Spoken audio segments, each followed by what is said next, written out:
अस्सलाम वालेकुम।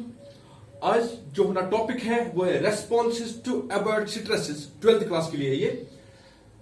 हम देखते हैं कि लिविंग थिंग्स जिस हैबिटेट या जिस एनवायरनमेंट में रहते हैं वो हमेशा एक जैसा नहीं रहता, बल्कि वो चेंज होता रहता है।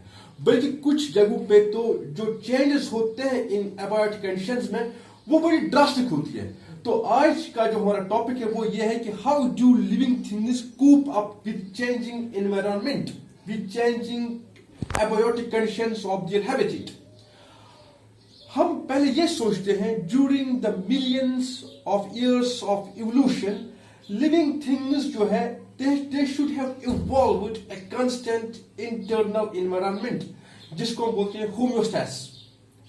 लेकिन प्रैक्टिकली हम देखते हैं सिर्फ कुछ ही एनिमल्स है ऐसे जो ये कर पाते हैं, वो ये चीज कि अपना जो इंटरनल एनवायरनमेंट है, अपना जो इंटरनल फिजियोलॉजिकल कंडीशंस हैं वो उसको कंस्टेंटली मेंटेन कर पाते हैं irrespective of the happenings in their surroundings. ऐसा कुछ ही लोग कर पाते हैं और वो लिविंग थिंग्स जो ये कर पाते हैं हम कहते हैं दे आर मेंटेनिंग होमियोस्टेसिस। अब इस चीज को हम समझे, कोशिश करते हैं समझने की कि जो ये लिविंग थिंग्स होते हैं ये क्यों नहीं कर पाते मेंटेन। मैं आपको एक एग्जांपल देता हूं। सपोज अगर हम ह्यूमनिस्ट की बात करें, जो ह्यूमन्स होते हैं हम 2 मिनट के लिए सोचते हैं कि humans are able to perform at 25 degree temperatures. अब जो 25 डिग्री टेम्परेचर मेंटेन करना है, हमेशा तो ये नहीं रहेगा, बाहर हमेशा 25 डिग्री टेम्परेचर मेंटेन नहीं रहेगा। लेकिन अब अगर हम चाहते हैं इसको मेंटेन करना, ये पॉसिबल है, हम इसको कर सकते हैं अपने घरों में, अपने कारों में, अपने ऑफिस में। अगर सर्दियों का मौसम हो तो हम हीटर्स का यूज करें, गर्मियों का मौसम हो तो हम एसी लगा लें और मेंटेन कर सकते हैं 25 डिग्री। और जब हम ये कर पाते हैं एक्सटर्नल एनर्जी से हम मेंटेन कर पाते हैं एनवायरनमेंट को, तब जो है जो ह्यूमंस है, जो इंसान है, उसकी जो परफॉर्मेंस है वो हमेशा एक जैसी रहेगी। लेकिन ये करने के लिए we are in requirement, we are in need of a large amount of energy. Practically जब हम देखते हैं जो ह्यूमन पॉपुलेशन है, सारे इंसान जो है, सारे ह्यूमन जो है, वो ये चीज कि हमेशा हर बंदा एफर्ट करे एसी गर्मियों में और हर बंदा एफर्ट करे हीटर सर्दियों में, ये प्रैक्टिकली पॉसिबल नहीं है। दुनिया में जितने लोग हैं उनमें से एक कम परसेंट है ह्यूमंस जो कर पाएंगे। वही हाल यहाँ पे लिविंग थिंग्स का है। जो कंस्टेंट इंटरनल एनवायरनमेंट है वो मेंटेन करना हर एनिमल या हर प्लांट के बस की बात नहीं है। अब यहाँ पे अपने आगे हम देखेंगे how do living things actually cope up, how do they face these adversities in the external environmental conditions। मैं आपसे कहूं यहाँ पे जो लिविंग थिंग्स का जो रेस्पॉन्स होता है वो 4 तरीके का होता है। एक है रेगुलेट, दूसरा है कन्फर्म, और अगर ये दो नहीं हो पाए तब एक तीसरी और चौथी चीज होती है जिसको बोलते हैं माइग्रेट एंड सस्पेंड। पहले हम बात करेंगे रेगुलेट की। रेगुलेट जो है इसमें कुछ एनिमल्स, जिसमें मैं कहूंगा almost all mammals and birds, और उनके साथ कुछ इनवर्टिब्रेट्स हैं और कुछ वर्टिब्रेट्स हैं, वो क्या कर पाते हैं, दे maintain A constant internal environment. How do they do it? They do it by physiological means.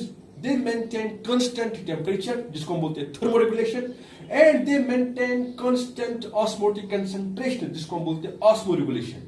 और ये mammals और birds और ये कुछ गिने चुने invertebrates और कुछ lower vertebrates जो ये कर पाते हैं, उनको हम नाम बोलते हैं रेगुलेटर्स। अब हम कोशिश करते हैं समझने की how do they do it in actuality।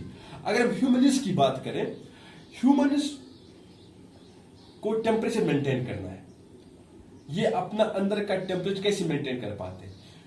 Suppose अगर बहुत ज्यादा गर्मी होती है तो क्या होता है हमारे साथ, जो हमारे सुपरफिशियल ब्लड वेसल्स होते हैं, पेरिफेरल ब्लड वेसल्स होते हैं, दे गेट डायलेटेड।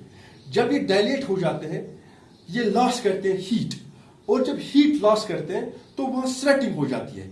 जब स्वेटिंग होती है तो एक कूलिंग इफेक्ट आ जाता है, उसकी वजह से जो बॉडी का टेम्परेचर वो फॉल होता है, यानी मेंटेन रहता है 37 डिग्री तक, 37 डिग्री पे। इसके बरक्स अगर ह्यूमन्स जो है उनको फेस होता है वो मौसम जब बहुत ज्यादा सर्दी है, तभी क्या हम सर्दी में क्या देखते हैं कि जो हमारे ब्लड वेसल्स होते हैं, खासकर peripheral blood vessels, superficial blood vessels of the body, they get constricted. जो ब्लड है उसका जो फ्लो है वो थोड़ा इंटीरियर की ओर जाता है, और अगर हम देखें जो हमारी बॉडी हेयर्स होती है वो खड़े हो जाते हैं और हमें एक शिवरिंग सी हो जाती है।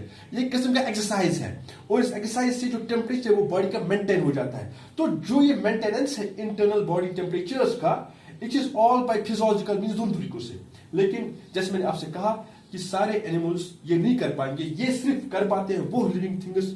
मैंने आपसे कहा बर्ड्स और मैमल्स कर पाते हैं, क्योंकि उनका जो बॉडी साइज है, उनकी बॉडी का जो सरफेस एरिया है वो बड़ा है। जो छोटे एनिमल्स होते हैं जिनका सरफेस एरिया कम होता है, वो ये काम नहीं कर पाएंगे, क्योंकि छोटे सरफेस एरिया में जो हीट लॉस है वो क्विकली होती है और हीट गेन भी क्विकली होती है। और मेंटेनेंस करने के लिए जो एनर्जी की डिमांड्स है वो सारे लिविंग थिंग्स जो है वो फुलफिल नहीं कर पाएंगे। तभी सारे एनिमल्स जो हैं, सारे प्लांट्स जो हैं, सारे लिविंग थिंग्स में कहूंगा शॉर्ट में, सारे लिविंग थिंग्स जो है they are not able to regulate, they go for other means of facing these abiotic stresses. तो नंबर सेकंड मीनिंग जो नंबर सेकंड मेथड है वो है कन्फर्म। हमने यहां लिखा है मैंने, majority of the animals and plants they can not have a constant internal environment, नहीं मेंटेन कर पाएंगे। अक्सर एनिमल्स और सारे प्लांट्स जो है वो कांस्टेंट इंटरनल एनवायरनमेंट मेंटेन नहीं कर पाते हैं। उनका जो बॉडी टेम्परेचर है और उनके जो ऑस्मोटिक कंसंट्रेशंस हैं वो चेंज होते हैं with change in surrounding environments. और ऐसे लिविंग थिंग्स और ऐसे लिविंग बींग्स जो ये करेंगे जिनका जो बॉडी टेम्परेचर है और जिनके जो ऑस्मोटिक कंसंट्रेशंस हैं वो चेंज होंगे with change in their surroundings, तो उनको हम नाम बोलते हैं कन्फॉर्मर्स।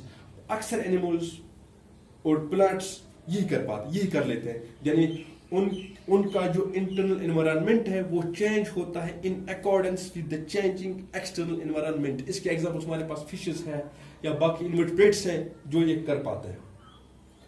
अब अगर हमारे पास ऐसा हो कि जो चेंजेस हुए हैं एबॉर्ट कंडीशंस में वो शॉर्ट ड्यूरेशन के लिए है या वो लोकलाइज्ड है, यानी किसी जगह पे हालात खराब है, किसी दूसरी जगह पे हालात खराब नहीं है, उसको बोलते हैं लोकलाइज्ड स्ट्रेस है।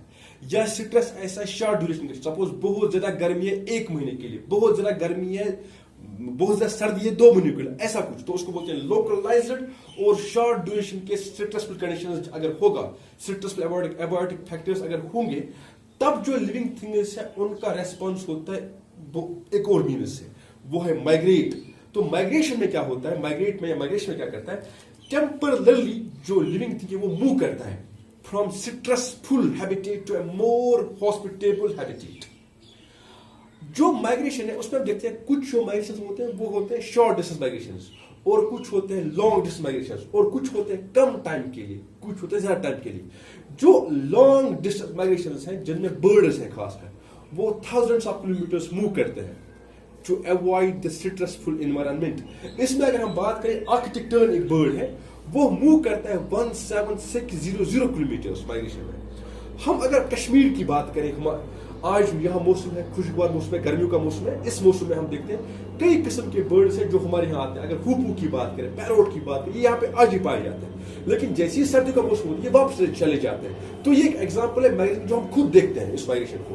ऐसे अगर हम बात करें, जो बारकपुर पार्क है राजस्थान में, वह विंटर्स में देखते हैं कहीं बहुत सारे बर्ड जो है वो विंटर्स में आ जाते हैं, यहाँ पे साइबेरिया से आ जाते हैं वो। तो ऐसे ही देखते हैं जो फिशेस होते हैं या इवन फ्रॉग्स जो होते हैं वो मूव करते हैं from one region to another region for spawning के लिए, जो उनको एग लेइंग उनको जो वो करना होता है, तो ब्रीडिंग टाइम में वो मूव करता है। अगर फ्रॉग्स की बात करें, फ्रॉग भी जब उसको ब्रीडिंग करनी होती है वो मूव करता है इन वाटर्स में। तो ऐसे अगर वेलर्स की बात करें, वेलर्स जो है जब उनको सामना होता है सर्दियों का, तो वो मूव करते हैं टुवर्ड्स वार्म वाटर्स। ऐसे अगर फिर जो चौथा मीन्स है to avoiding these harmful abiotic factors, वो है सस्पेंड। हम क्या देखते हैं, अगर हम बैक्टीरिया की बात करें, फंजक की बात करें या लावर प्लांट्स की बात करें, तो वो बनाते हैं thick walled spores to overcome unfavorable environments। ऐसे हम देखते हैं जो बड़े प्लांट्स होते हैं वहां पे वो क्या करते हैं, उनमें सीड्स होते हैं, उनमें राइजोम्स होते हैं, उनमें बल्ब्स होते हैं, उनमें कॉर्म्स होते हैं, जो सर्व करते हैं as means of perennation, that is means of avoiding means of overcoming unfavourable environments. Animals में हम दो चीजें देखते हैं, एक हम देखते हैं हाइबरनेशन, एक देखते हैं एस्टिवेशन। जो हाइबरनेशन है या एस्टिवेशन है, हाइबरनेशन को बोलते हैं विंटर स्लीप, यानी जब सर्दियां ज्यादा होती है तब कुछ एनिमल्स जो होते हैं वो अपनी उनकी जो मेटाबॉलिक एक्टिविटीज होते हैं, उनका जो हार्ट रेट, रेस्पिरेटरी रेट या अदर जो मेटाबॉलिक एक्टिविटीज होती है वो बहुत स्लो डाउन हो जाते हैं। इनके एग्जाम्पल बियर्स है या कुछ और एनिमल्स हैं जो ये कर पाते हैं। तो ऐसे एस्टिवेशन की बात करें जिसको हम कॉमनली बोलते हैं समर स्लीप, जब गर्मियां ज्यादा होती है तो इन ज्यादा गर्मियों को अवॉइड करने के लिए कुछ एनिमल्स जो है वो कोल्डर एरियाज में जाके वहां बैठ जाते हैं। तो इसका जो एग्जांपल है स्नेल्स में ये होता है और फिशेस में ये होता है।